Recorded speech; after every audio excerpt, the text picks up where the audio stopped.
This is For the Culture.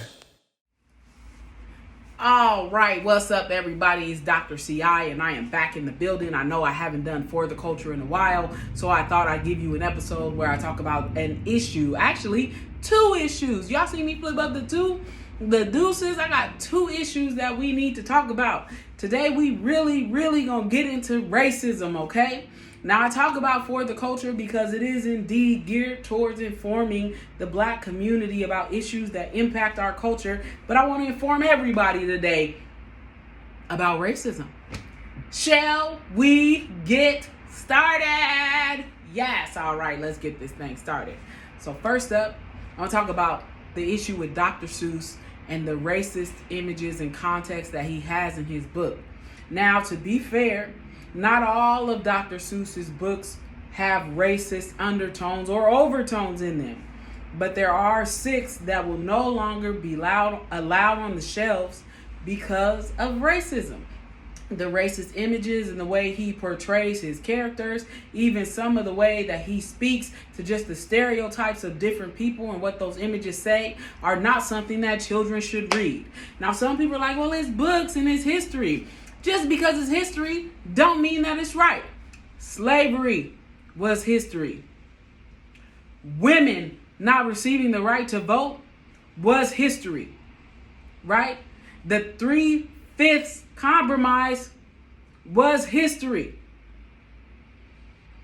There's so much in our history that is just wrong that we need to have never had happen that we should have to eliminate. But today, I'm talking about Dr. Seuss books and why that shit needs to be eliminated from history. Well, the ones that have racist undertones. Because there's plenty of literature now that helps to perpetuate diversity, equity, and inclusion for children. For example, let's start with other books that you can give your children to read. Up first is a kid's book about racism. Check it out. The next is Little Dreamers, about visionary women throughout history that come from different diverse backgrounds. Well, it's not about throughout history, but it gives you some idea about visionary women, right? Next, there's a book called I Am Whole. It's a multi-racial celebration of diversity, equity, and inclusion. We have other books like Same, but Different. And another book that I'm going to recommend is a theme that many of us should live our lives by. All are welcome, right? Go look up these 5 books and other books like these books if you're interested in teaching your children about diversity, equity, and inclusion and not rhyming racism, okay? I do not like racism in books. I do not want to be stereotyped and mistreated because of my looks. The world has to do a better job of all of it because we are tired of your racist ass shit. Y'all like my rhyme? Should I write children's books? Probably not.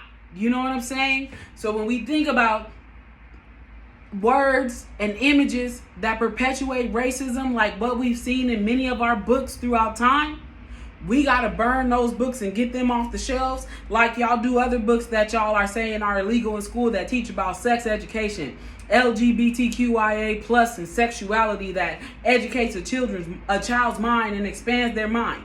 But y'all don't want to see that. Y'all rather read Dr. Seuss racist ass books and literature and give that to your children. We really need to check ourselves, because as we educate ourselves about racism in this nation, one of the things that we got to be super intentional about is the way that we educate about racism. And we don't want to use literature that perpetuates that it's right or justifies it. We want to show equity and equality to our children. We want to show the acceptance of differences to our children, racially and any other identity that a human being has.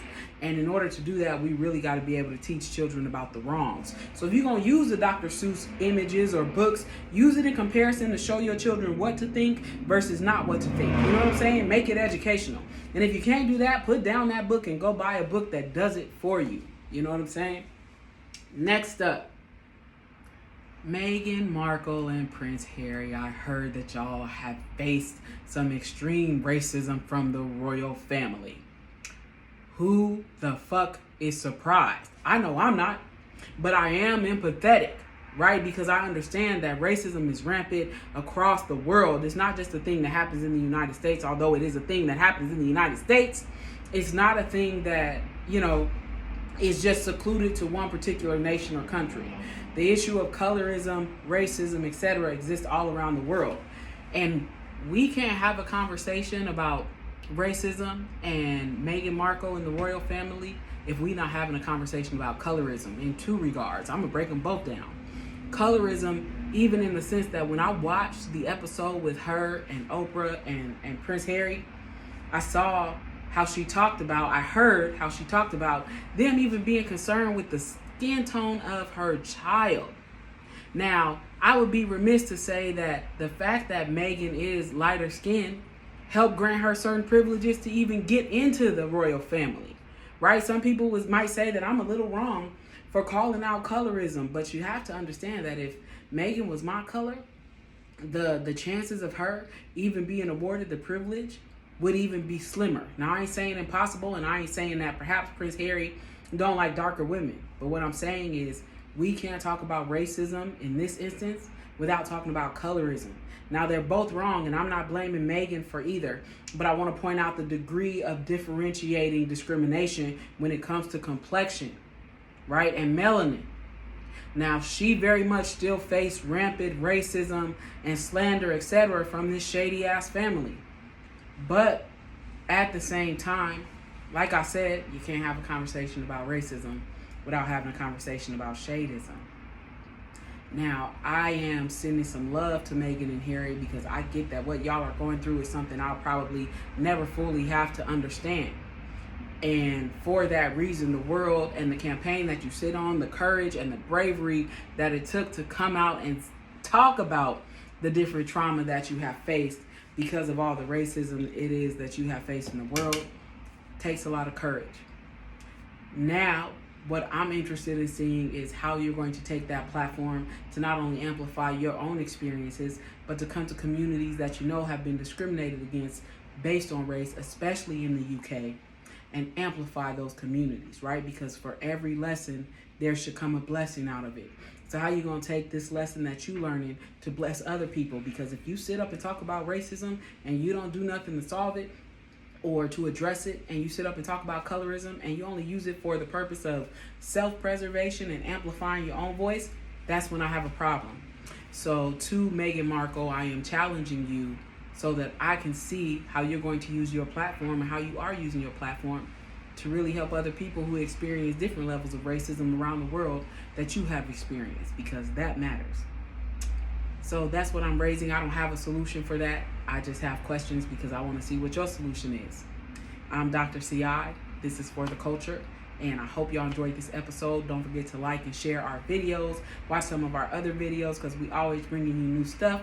I genuinely appreciate y'all, and I'll see you soon. Have a blessed day, peeps, and go Green Bay. Don't hate.